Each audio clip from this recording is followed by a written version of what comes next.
El principio de Arquímedes afirma que todo cuerpo sumergido en un fluido experimenta un empuje vertical y hacia arriba igual al peso del fluido desalojado. La explicación del principio de Arquímedes consta de dos partes. La primera, el estudio de las fuerzas sobre una porción de fluido en equilibrio con el resto del fluido. La segunda, la sustitución de dicha porción de fluido por un cuerpo sólido de la misma forma y dimensiones. En el laboratorio se usó el calibrador, que es un instrumento de precisión usado para medir pequeñas longitudes, medidas de diámetros externos e internos y profundidades. Consiste en una escala base graduada en milímetros y en un dispositivo llamado nani, que sirve para aumentar la precisión de la escala base. El nonio es una rejilla que puede deslizarse sobre la escala base. También vamos a hablar del cobre y el aluminio, que fueron los dos materiales que se usaron en esta práctica de laboratorio. El cobre es uno de los más antiguos materiales conocidos. Su ductibilidad y conductividad eléctrica fueron explotados en los primeros experimentos con la electricidad.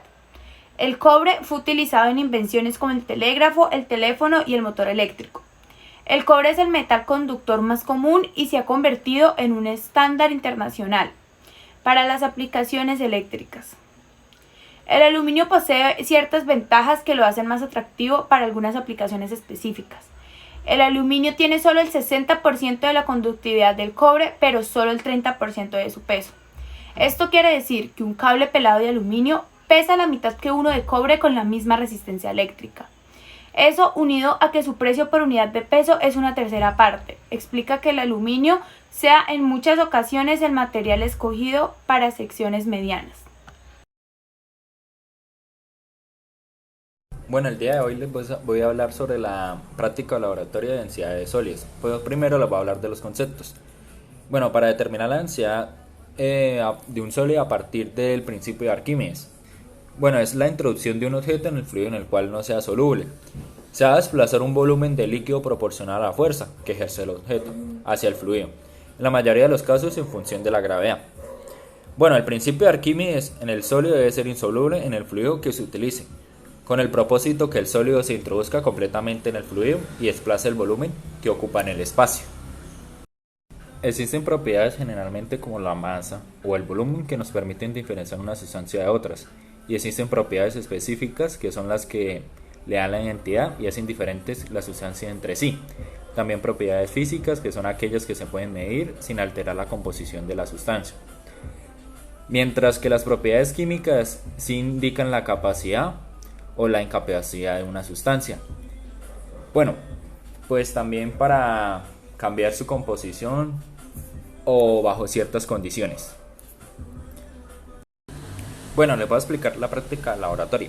Primero se determinó la densidad de cada trozo de aluminio, pues eran 3, y pues se determinó la masa y el volumen.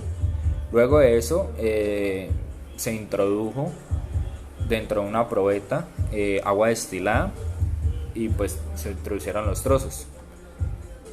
Entonces se llenó la probeta más arriba del volumen o pues del tamaño del trozo del sólido.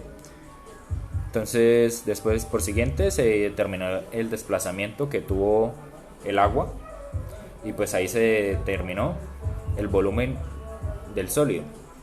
Entonces después de eso pues se anota la incertidumbre pues que se tiene y pues se anotan los datos. Después de dicha incertidumbre pues anotamos los datos en la tabla, anotamos la masa, el volumen y ya por siguiente utilizamos el método de Arquímedes también para determinar la densidad de los tres trozos de sólido de aluminio. Y pues también se utilizó el calibrador para medir el radio o medir la